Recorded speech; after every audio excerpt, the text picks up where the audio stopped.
자, 오늘 함께 나누실 말씀 출애굽기 강의 25번째 시간입니다. 출애굽기 강의 25번째 시간입니다. 자, 무교절과 초태생이라는 제목으로 함께 여러분과 말씀을 읽어보겠습니다. 자, 출애굽기 13장 1절에서 3절입니다. 시작.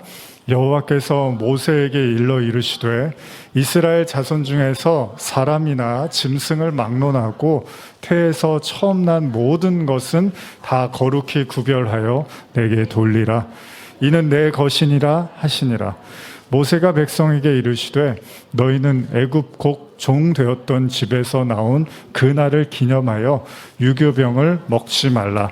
여호와께서 그 손의 권능으로 너희를 그곳에서 인도해 내셨음이니라. 자, 오늘은 다시 출애굽기 말씀으로 돌아옵니다. 저희가 한 달 만에 출애굽기 말씀을 돌아오게 됐습니다. 저희가 11월 첫째 주에 아마 출애굽기 말씀을 하고 그 이후에 3주 정도 쉬다가 다시 이제 출애굽기 말씀을 4주 정도인가요? 쉬고 이제 돌아오는데요. 그래서 이전에 나눴던 말씀들을 여러분들이 잠깐 한번 또 떠올려 보실 필요가 있습니다. 혹시 출애굽기 12장에 나눴던 말씀이 기억나시나요? 출애굽기 강의 24번째 시간이었는데요. 그때 저희가 이스라엘 백성들이 드디어 애굽을 탈출하면서 하나님께서 명령하신 것이 하나 있는데 어린 양을 먹으라고 하고 그때 무교병과 쓴나물을 같이 먹으라는 말씀을 하셨습니다. 그렇습니다. 이스라엘 백성은 430년이라는 긴 시간을 노예의 삶을 살았습니다. 그러나 그 끝이 오더라는 거예요. 드디어 애굽을 탈출하게 되고요. 그들은 자유를 누리게 됩니다. 여러분, 제가 이따가도 한번 말씀드리겠지만 지난 한 주 제가 하나님 말씀 묵상하고 기도하면서 큰 마음의 울림이 있었던 건 이 우리가 복음을 깨닫고 말씀을 깨닫고 진리를 안다는 것이 중요한 것 중에 하나가 이 허무와의 싸움입니다. 허무.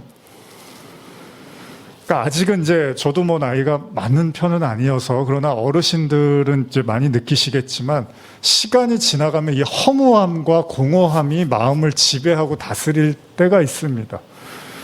그러니까 인생이라는 게 도대체 뭐고 나는 그냥 이렇게 살다가 사라지는 건가라는 허무가 어느 순간이 오면 찾아오거든요. 물론 요즘은 젊은 사람들도 그런 생각을 많이 합니다.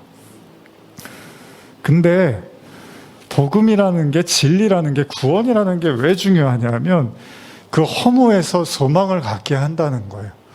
아, 내 인생이 이렇게 다 끝나는 게 아니구나. 내 인생이 내가 왔다 그냥 사라져가는 게 아니라 나에게는 영원한 하나님의 나라가 예비되어 있구나라는 그 믿음이 여러분과 제 마음에 열매로 자리 잡으면 사실 죽음도 그렇게 두려운 문제는 아닙니다. 근데 그 열매를 우리가 구원으로 믿음으로 갖고 있지 못하면 굉장히 허무해요. 인생이 공허하고 창세기 1장 2절처럼 혼돈과 공허와 흑암이 마음을 계속 지배합니다. 여러분, 지옥도 영원하고 천국도 영원합니다.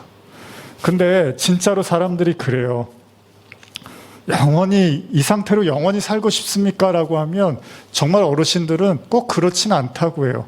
그냥 빨리 갔으면 좋겠다 이런 얘기도 많이 하세요. 왜냐하면 사는 게 물론 뭐 저승보다는 여기가 낫다고는 하지만 그렇게 또 뭐 즐거운 것도 아니에요. 나이가 들면 힘도 빠지고 몸도 아프고 또 세상살이가 워낙 지치고 이제 피곤하다 보니까 이 상태로 영원히 살고 싶습니까? 그러면 그렇지는 않다고 한 사람들이 많습니다.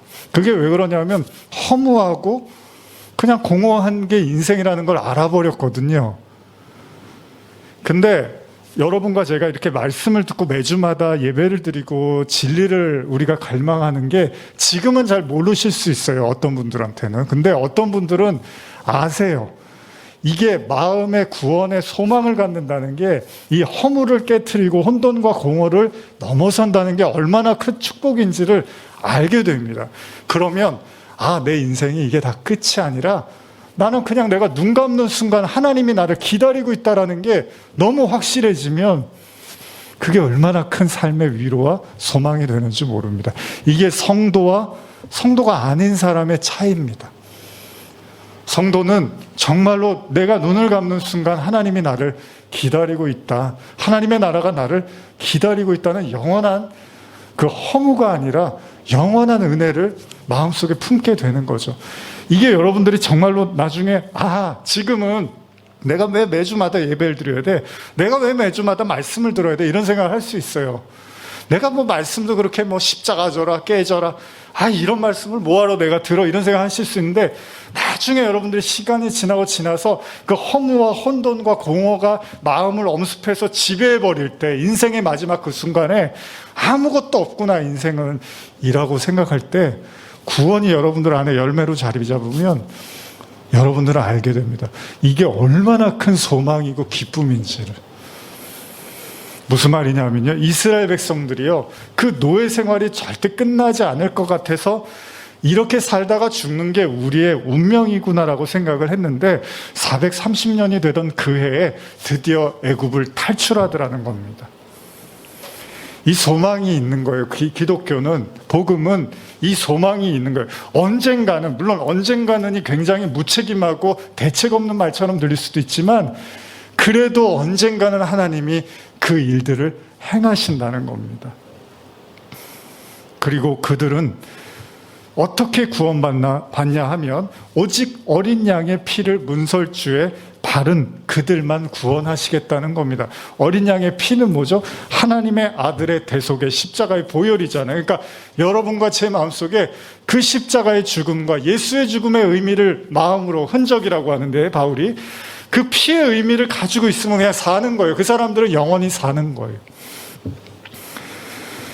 우리가 나누었던 그 무교병과 쓴 나물, 24번째 나눴던 이 말씀도 떠올려 보면요, 이 말씀의 의미가 뭐였죠? 왜 하나님이 너희가 노예 생활에서 빠져나올 때 무교병과 쓴 나물을 먹으라고 했느냐?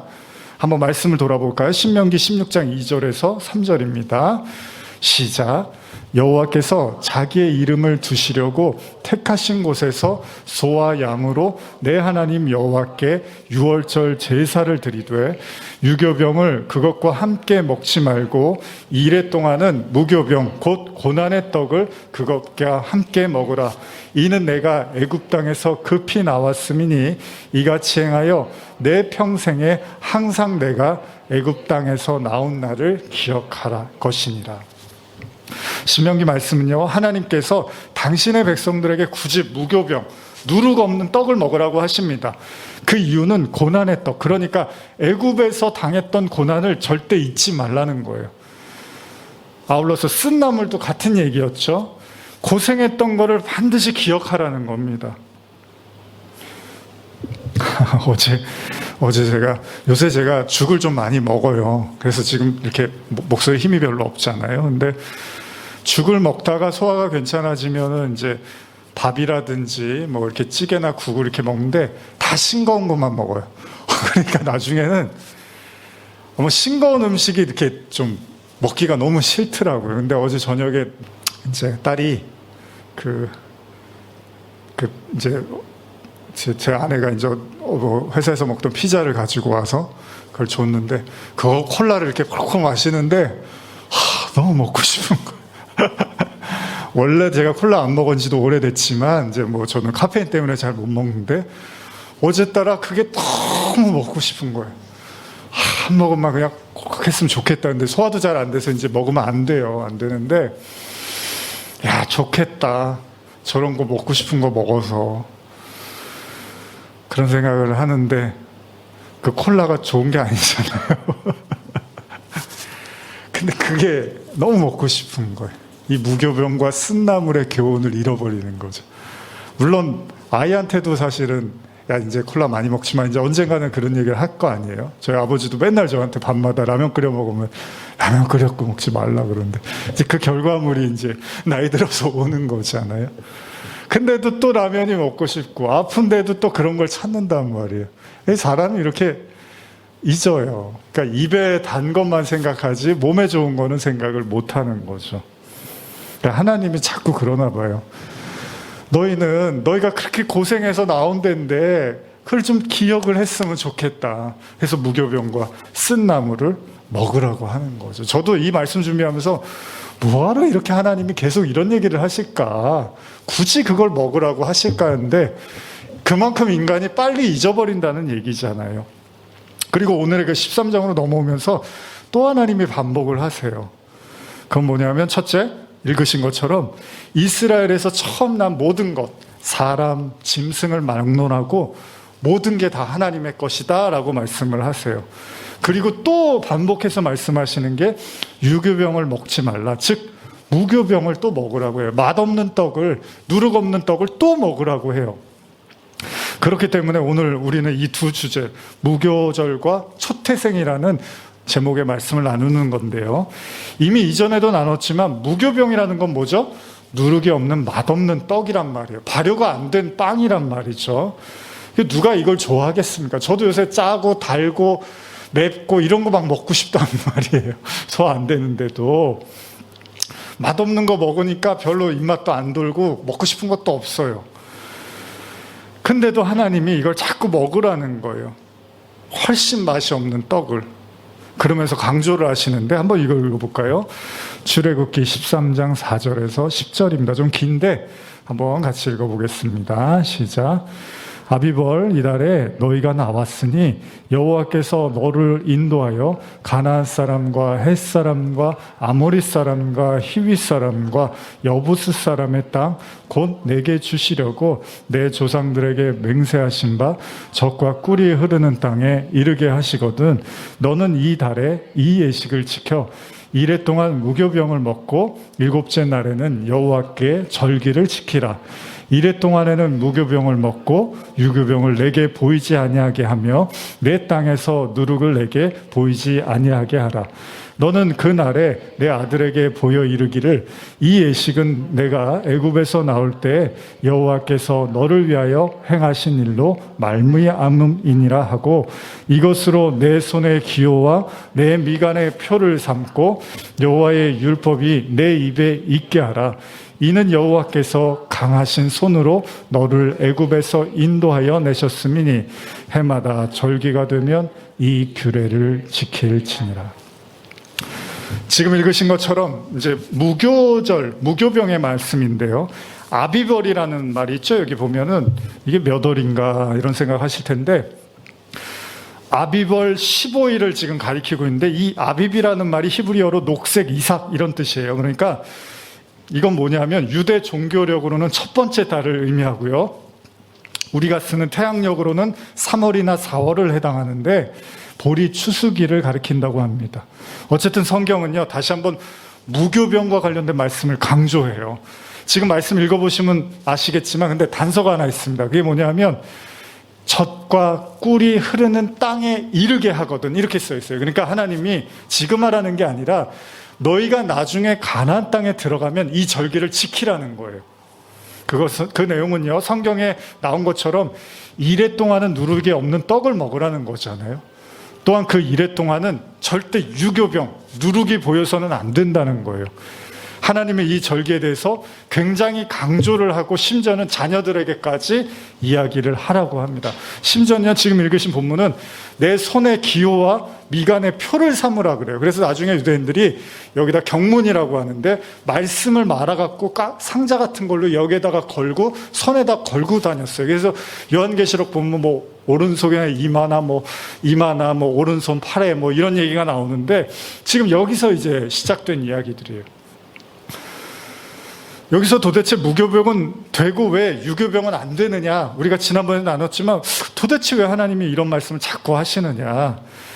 그래서 한번 이 말씀을 조금 더 깊이 있게 나누려고 하는데 이 이야기를요, 여러분 신약에 와서 예수님도 하십니다. 이 누룩에 대한 얘기를 하시는데 한번 그걸 읽어볼게요. 마태복음 16장 11절에서 12절입니다. 시작. 어찌 내 말한 것이 떡에 관함이 아닌 줄을 깨닫지 못하느냐?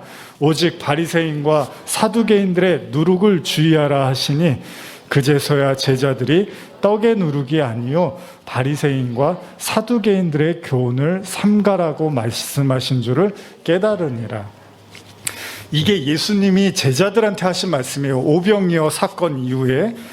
그러면서 제자들에게 느닷없이 누룩을 조심하라는 말을 해요. 누룩, 유교병을 만드는 누룩이잖아요. 제자들은 당황을 합니다. 왜 갑자기 저런 얘기를 하시지?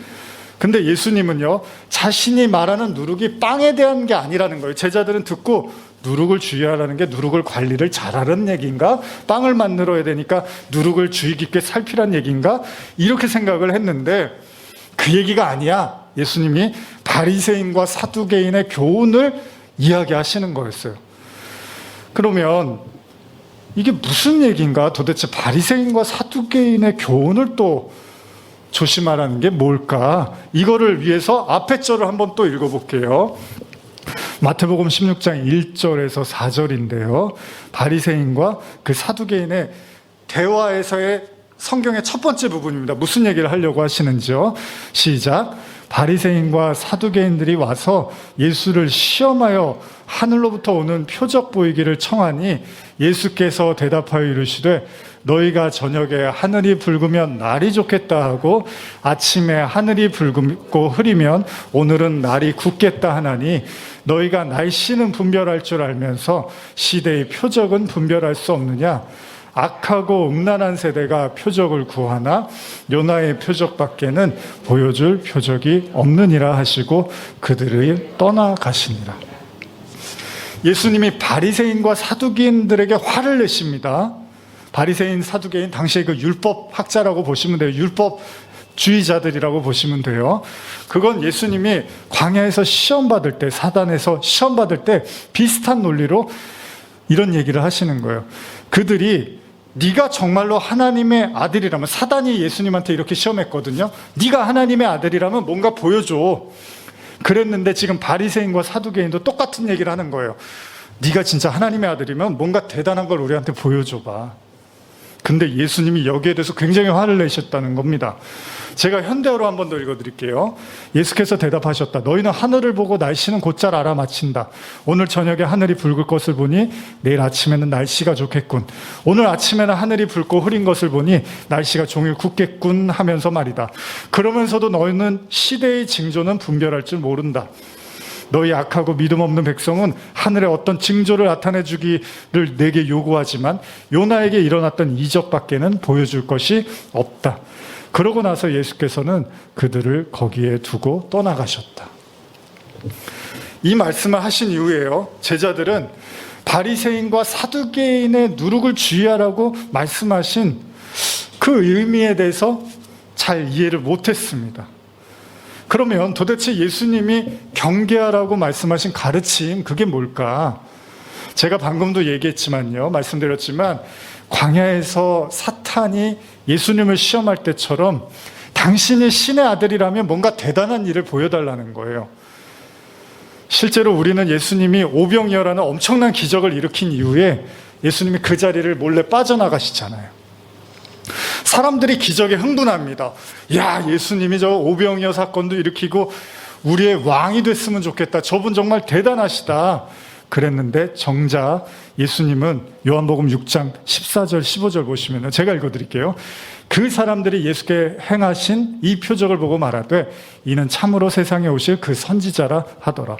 그러므로 예수께서 그들이 와서 자기를 억지로 붙들어 임금을 삼으려는 줄 아시고 다시 혼자 산으로 떠나가시니라.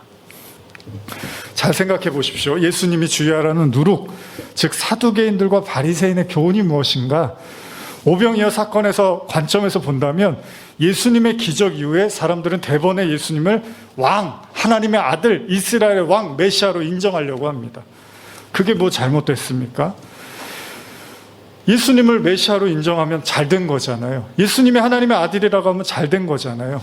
근데 예수님은 자신에게 표적을 구했던 바리새인과 사두개인을 향해서 내가 보여줄 표적은 요나의 표적밖에는 없다는 거예요. 무슨 의미입니까? 나는 세상의 임금으로 왕으로 사람들이 원하는 영웅적인 메시아가 되기 위해서 온 게 아니라 물고기 뱃속에서 사흘 만에 살아서 나온 요나처럼 십자가를 지고 부활해서 영혼을 구원하기 위해서 나는 온 어린 양이라는 거예요. 제물이라는 겁니다. 실제로 예수님은요, 십자가를 지시기 전에 빌라도 앞에서도 이런 얘기를 합니다. 이게 굉장히 중요한 말씀인데요. 한번 같이 읽어볼까요? 요한복음 10장, 18장 35절 36절입니다. 빌라도가 대답하여 이르되 내가 유대인이냐? 내 나라 사람과 대제사장들이 너를 내게 넘겼으니 내가 무엇을 하였느냐? 예수께서 대답하시되 내 나라는 이 세상에 속한 것이 아니니라. 만일 내 나라가 이 세상에 속한 것이었더라면 내 종들이 싸워 나로 유대인들에게 넘겨지지 않게 하였으리라. 이제 내 나라는 여기에 속한 것이 아니니라. 여러분, 이게 예수님의 가르침에서 되게 중요한 핵심인데요. 이 빌라도가 예수님이 십자가를 지고 십자가를 지기 위해서 신문 받을 때 물어요. 너 도대체 뭐 하려고 온 거냐? 그랬더니 예수님이 내 나라는 이 세상에 속한 게 아니라 다른 곳에 속했다는 거예요. 만약에 내 나라가 이 세상에 속했다면 내가 나를 따르는 사람들 다 모아서 내가 십자가도 안 지고 편안하게 살 수 있는 방법을 강구했을 겁니다. 근데 내 나라는 이 세상에 속한 게 아니라고 하십니다. 그렇습니다. 여러분들이 이 말뜻의 의미를 이해하고 계신다면 예수님의 진짜 사역의 목적, 그것이 무엇인지 안다면 왜 그토록 자신에게 표적을 구하는 바리새인과 사두개인을 향해서 화를 냈는지도 알 수 있다는 겁니다. 처음 듣는 이야기는 아니지만요, 예수님은 세상의 메시아로 오신 분은 아닙니다. 그런 분이었으면 여러분, 우리 성탄절 앞두고 있는데 예수님이 마구간에서 태어나시잖아요. 구유에서. 아니, 하나님이 자기 아들을 보내는데 마구간에서 태어나게 해요. 왕으로 보내셨는데. 그러니까 그런 식으로 온 분이 아니라는 거잖아요. 이 세상의 왕이 되기 위해서 오신 분이 아닙니다. 그러기에 그는 기적을 행하는 자신을 보고 흥분한 인파들을 보면서 조용히 도망가시는 거예요. 그 자리를 떠나가는 거죠. 예수님은 자기가 가야 할 길을 분명히 알고 있었고요. 걸어야 할 길을 분명히 알고 있었습니다. 그렇기 때문에 제자들에게 말씀하신 거예요. 너희들도 바리새인과 사두개인의 누룩을 주의하라는 겁니다. 여러분, 출애굽기 13장에 보면 아직 가나안 땅에도 들어가지 않은 이제 막 애굽을 탈출한 이스라엘 백성들에게 굳이 강조해서 말씀하십니다. 너희가 약속의 땅 가나안에 들어가거든 무교병을 먹고 무교절을 지키라는 겁니다. 유교병은 절대 먹지 말래요. 누룩은 보이게도 하지 말래요. 무슨 이야기입니까? 저와 여러분들이 목적을 분명히 하라는 거죠. 이스라엘 백성들이 살았던 그곳, 몸담았던 그곳, 그건 빠져나와야 될 곳이었지 돌아가서는 안 되는 곳이었다는 겁니다. 예전에도 제가 나누었지만 430년의 노예 생활이 너무 힘들었잖아요. 그래서 제발 살려달라고 고통스러워하며 몸부림치며 울며 빌며 하나님을 찾았는데 다시 그 모든 걸 잊고 또 애굽에 가는 게 낫지 않나? 애굽으로 돌아갔으면 좋겠다. 애굽에서 살고 싶구나. 이렇게 말하는 순간에 하나님이 그동안 해주신 모든 것들이 휴지조각이 돼버린다는 겁니다. 여러분, 신앙생활 하다 보면 그런 고민 있잖아요. 차라리 하나님을 안 믿었으면 좋았을 텐데, 차라리 하나님을 몰랐으면 좋지 않았을까? 차라리 신앙생활을 안 했으면 더 행복하지 않았을까? 그런 생각이 들 때가 있으십니다. 왜요? 신앙생활도 그다지 내가 생각하는 것처럼 환타지가 아니더라는 거예요. 그렇게 마냥 좋고 즐거운 것만은 아니더라는 거죠. 그러다 보니까 그냥 안 믿었을 때가 좋았다라는 생각을 하기도 합니다. 그 순간에 하나님의 모든 공로는 의미가 없어져 버리는 거죠. 휴지 조각이 돼버리는 겁니다. 그게 인간의 마음이 그렇습니다. 그래서 하나님이 정확하게 하라는 거예요. 너희가 있던 애굽은 정말 지옥과 같은 곳이었다는 걸 잊지 말라는 거예요.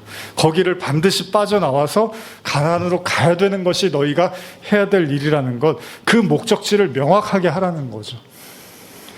성도에게 세상은 광야처럼 그냥 지나가는 길일 뿐이지 우리의 목적지나 안식처가 될 수는 없다는 겁니다. 여러분, 그런 이야기들이 있잖아요. 오는 거는 순서가 있어도 가는 거는 순서가 없다는 말을 합니다, 사람들이. 그게 무슨 말입니까? 태어날 때는 순서대로 태어나는 것 같지만 사람이 갈 때는 전혀 생각지도 못한 상황들이 일어나기도 한다는 거잖아요. 제가 말씀드리고 싶은 건 여러분들의 마음의 가나안의 그 축복, 여러분들의 마음이 가나안으로 완성되어지고 가나안 땅에 다다르는 것보다 더 소중한 일은 없다는 겁니다. 그래서 신앙의 여정을 우리가 쉼없이 나가는 이유도 언젠가 찾아올지도 모르는 우리 앞에서의 그 죽음이라는 흑암과 공허와 혼돈의 그 시간들이 우리에게 밀려올 때 너끈하게 이길 힘을 여러분들 안에 가난으로 완성시키라는 겁니다. 그 예수님이 제자들에게 신신당부를 하는 거예요. 마태복음 23장 3절에서 7절인데요. 한번 같이 읽어볼까요? 시작. 그러므로 무엇이든지 그들이 말하는 바는 행하고 지키되 그들이 하는 행위는 본받지 말라. 그들은 말만 하고 행하지 아니하며 또 무거운 짐을 묶어 사람의 어깨에 지우되 자기는 이것을 한 손가락으로도 움직이려 하지 아니하며 그들의 모든 행위를 사람에게 보이고자 하나니 곧 그 경문띠를 넓게 하며 옷수를 길게 하고 잔치의 윗자리와 회당의 높은 자리와 시장에서 문안받는 것과 사람에게 랍비라 칭함받는 것을 좋아하느니라. 자, 이제 좀 감이 오십니까? 예수님이 말하는 바리새인과 사두개인의 누룩을 주의하라는 말씀의 의미, 무슨 얘기죠? 이 사람들의 신앙은요, 사람들보다 높은 자리에 앉고 그리고 사람들에게 칭찬받고 존경받고 그런 걸 위해서 신앙생활을 한다는 거예요. 그러니까 순수한 의도로 신앙생활을 하는 게 아니라 사람들에게 뽐내고 드러나고 인정받기 위해서 신앙생활을 하는 거, 그거 조심하라는 거예요, 제자들한테. 그래서 굉장히 강하게 말씀을 하시는데 이것도 한번 읽어볼게요. 마태복음 23장 12절에서 15절 시작. 누구든지 자기를 높이는 자는 낮아지고 누구든지 자기를 낮추는 자는 높아지리라. 화 있을진저 외식하는 서기관들과 바리새인들이여, 너희는 천국문을 사람들 앞에서 닫고 너희도 들어가지 않고 들어가려 하는 자도 들어가지 못하게 하는도다. 화 있을진저 외식하는 서기관들과 바리새인들이여, 너희는 교인 한 사람을 얻기 위하여 바다와 육지를 두루 다니다가 생기면 너희보다 배나 더 지옥 자식이 되게 하는도다.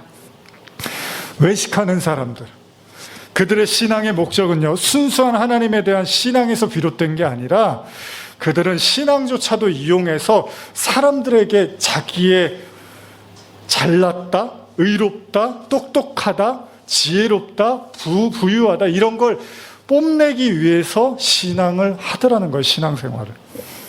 예수님이 이걸 모를 리가 없었습니다.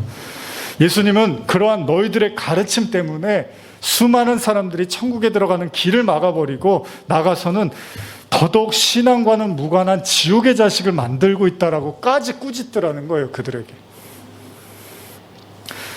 다시 한번 여러분 생각해 보세요. 그렇기 때문에 예수님이 바리새인과 사두개인의 누룩을 언급한 다른 복음서에서는 이렇게 말씀하십니다. 마가복음 8장 15절 보시면 이제 결론 같은 내용이에요. 한번 보세요. 시작. 예수께서 경고하여 이르시되 삼가 바리새인들의 누룩과 헤롯의 누룩을 주의하라 하시니. 무슨 말이죠? 헤롯이 누구죠? 왕이잖아요, 왕.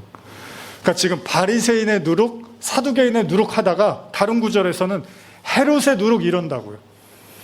무슨 얘기냐면 신앙을 자기가 왕이 되기 위해서 신앙생활하는 그 가르침은 버리라는 겁니다. 신앙의 누룩과 지금 신약에서 말하는 누룩과 지금 출애굽의 누룩이 실질적으로 무슨 연관이 있을까요, 여러분? 지금 구약에서는 그냥 누룩을 먹지 말라, 무교절만 지키라고 했는데 갑자기 신약에 와서 예수님이 헤롯과 바리새인들의 누룩을 이야기하면서 왕이 되고 싶어하고 겉으로 치장하는 그런 신앙을 하지 말라는 거예요. 한번 연결을 해서 생각해 보면 이스라엘은 430년 동안 노예 생활을 했습니다. 그렇다면 그들의 주인은 누구였죠, 여러분? 이스라엘이 노예 생활을 할 때 그들의 주인이 누구였죠? 바로 애굽의 왕이었잖아요. 바로였죠, 바로.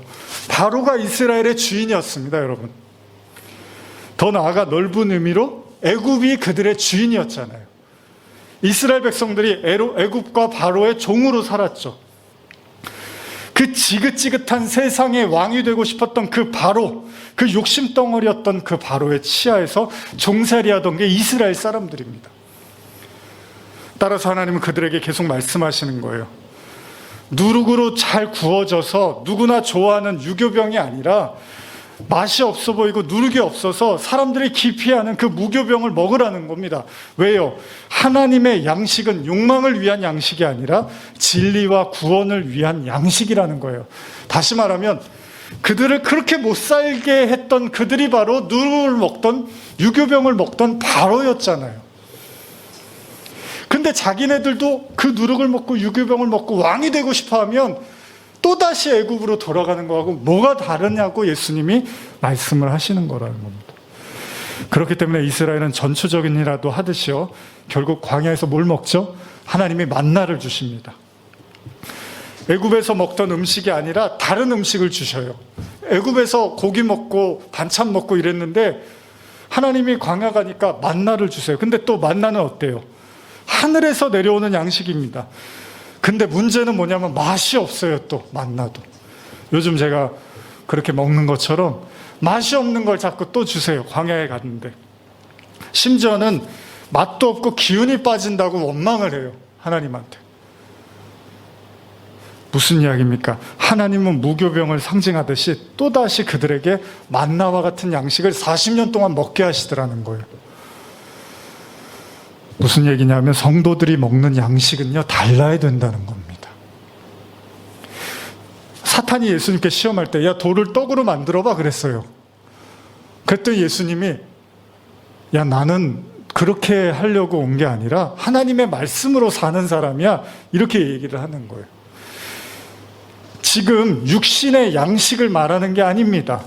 영의 양식, 그러니까 예수님이 말씀하신 것처럼 사람이, 여러분과 제가 사는 이유는요, 살 수 있는 이유는 잘 먹어서 사는 게 아니라 하나님의 말씀을 마음의 양식으로 가졌기 때문에 살 수 있다는 거예요.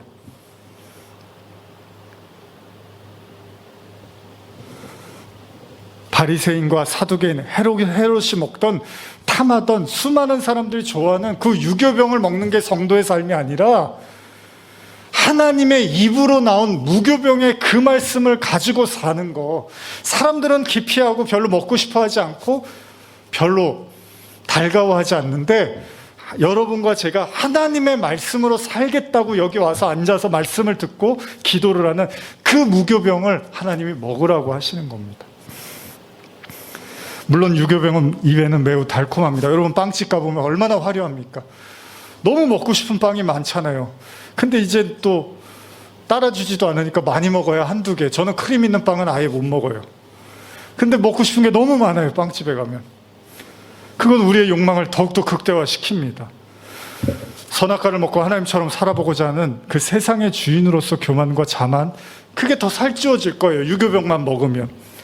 근데 그러한 신앙은 예수님 말씀하신 하나님의 나라가 목적이 아니고요, 예수님이 죽으셨던 이 애굽에서 살을 쪄서 더욱더 배부리고 더욱더 떵떵거리면서 살기 위한 양식이었다는 겁니다.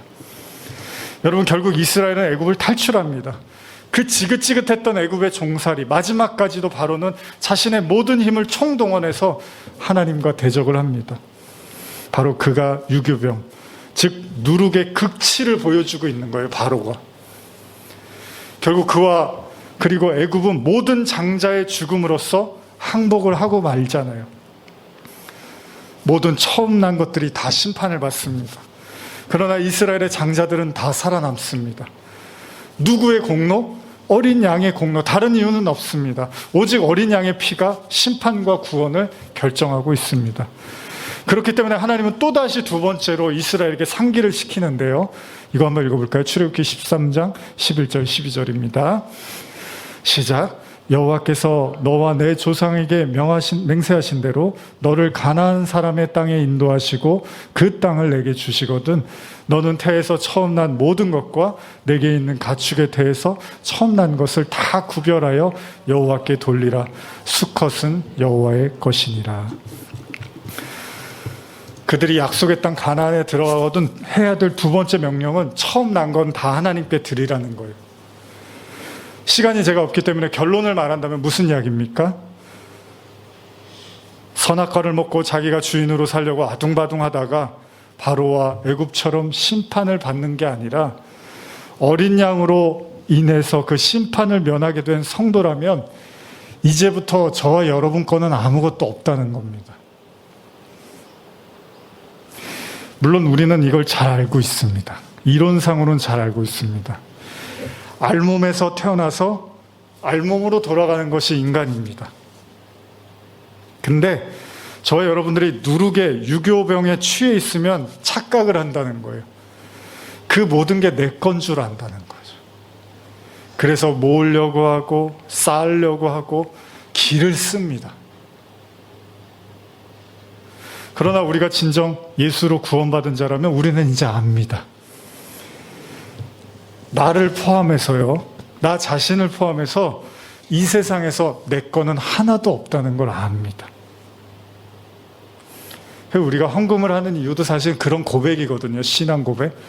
모든 것이 하나님께로부터 온 것입니다. 근데 누룩에 취한 애굽왕은 착각을 합니다. 자기 거라고 생각하는 거예요, 다.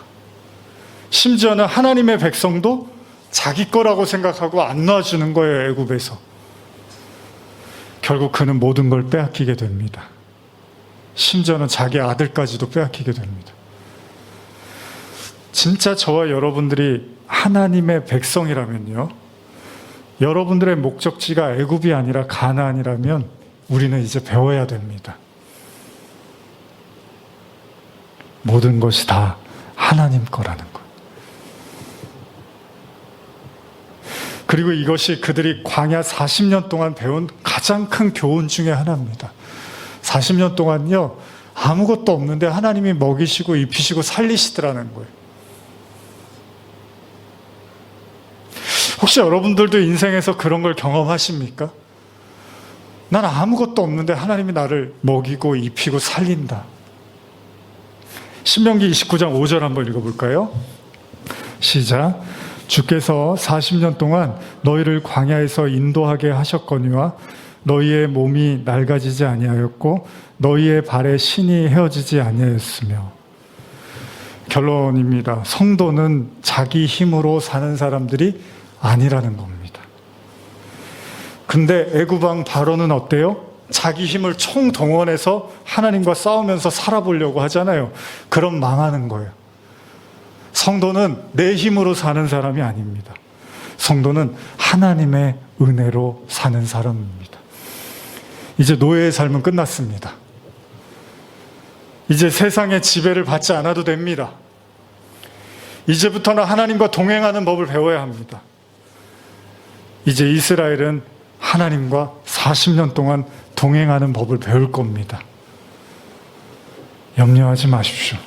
지금 여러분들이 광야의 삶을 살고 있다면, 아니면 아직 애굽에 있다면 다 좋습니다. 가나안 땅에 있다면 다 좋습니다. 신앙의 목적은 딱 하나입니다. 하나님과 동행하는 법을 배워나가는 거죠. 출애굽기 13장 21절 22절 한번 읽어볼까요? 오늘의 성경의 본문의 마지막 절인데요. 시작. 여호와께서 그들 앞에서 가시며 낮에는 구름 기둥으로 그들의 길을 인도하시고 밤에는 불 기둥을 그들에게 비추사 낮이나 밤이나 진행하게 하시니 낮에는 구름 기둥 밤에는 불 기둥의 백성 앞에서 떠나지 아니하니라. 만약에요, 여러분들이 지금 나갔는데 모든 재산도 다 잃어버리고 여러분들이 알고 있는 모든 사람과 다 단절이 됐다고 생각을 한번 해보신다면, 그게 뭐 가족이든 친지든 여러분들의 재산도 제로가 되고 여러분들이 의지했던 사람도 한 명도 주변에 없다면 어떻게 할까요? 하나님이 광야 40년에서 가르쳐주고 싶었던 게 그거거든요. 너희들이 집인 줄 알고 살았던 애굽을 한번 나와서 아무것도 없는 광야에서 한번 살아보자. 내가 책임져 줄게.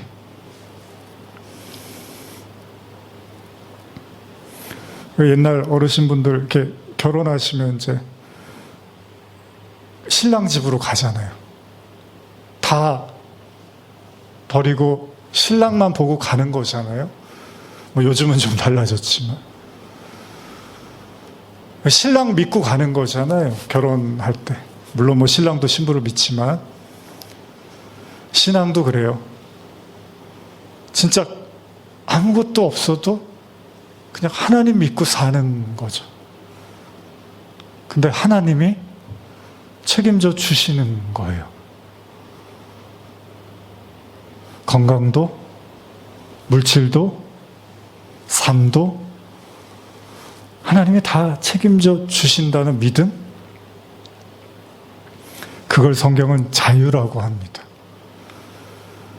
애굽에서 종살이에서의 해방은요, 괴롭히던 사람이 사라져서가 아니라 내가 그 어떤 것도 의지하지 않아도 하나님이 나를 살펴주신다는 걸 마음으로 가지고 있는 거예요. 여러분, 그러지 않으면 죽어서 어떻게 영원한 나라에서 하나님을 믿을 수 있겠습니까? 그 무궁무진한 그 우주의 그 어마어마한 크고 넓은 그 세상에서 그 영원의 시간 속을 어떻게 하나님께 다 맡길 수 있겠습니까? 그래서 여러분들이 오늘 말씀을 듣고 신앙생활을 하는 거예요. 진짜 자유. 그 어떤 것이 내게 사라진다 하더라도 하나님이 나를 책임져 주실 것이다. 기도하시겠습니다. 하나님 아버지,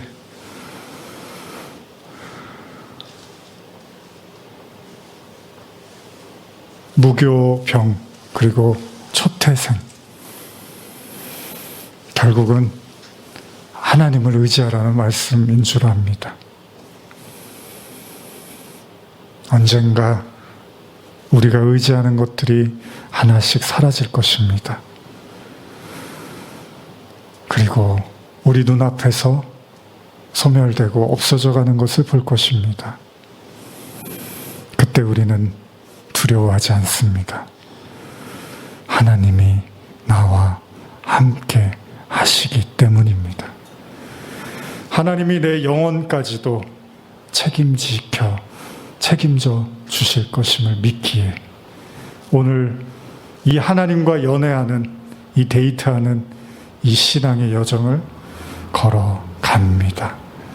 오늘 말씀 듣는 모든 성도들을 축복하여 주시옵소서. 예수님의 이름으로 기도합니다. 아멘.